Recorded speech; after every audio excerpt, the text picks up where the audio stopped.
Paula sent me a question at Ask Claudia Yoga. Thanks, Paula. And she says that she is struggling with the practice of yoga, especially with the repetition part of the practice. And you know, sometimes we get like, oh, this again.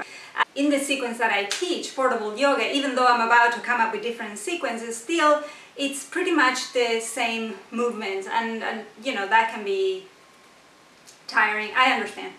Anyways, I have 3 tips of things that I do when to me it gets to be like, today I don't really want to face it, I'm not sure. What I do is I will keep the ritual, but ditch the practice for a day. Because if my mind goes into that place where it's just like, I'm not doing it today, then I can't really fight it. So I'll, you know, put my hair up, put the clothes on, roll the mat, go to the edge, and, you know, one inhale, and then leave it at that. So that way I maintain the ritual, which is the sacred part, and the space for it.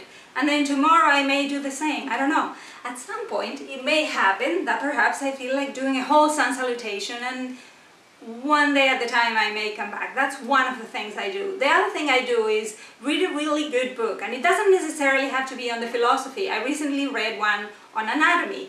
David Kyle just came up with his Functional Anatomy for Yoga, and it's a great book.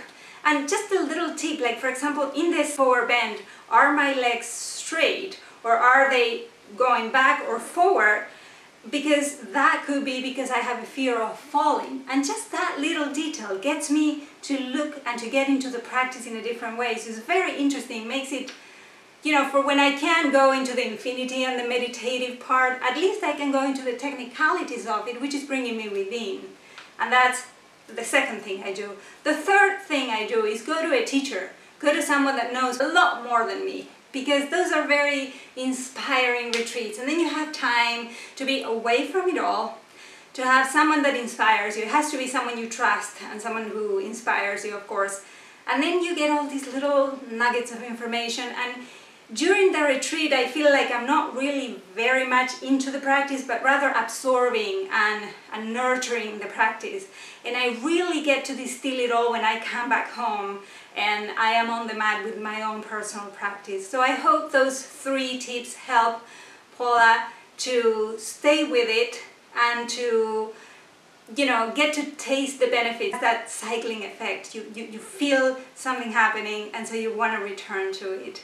And I wish you that. Thanks for the question, and namaste.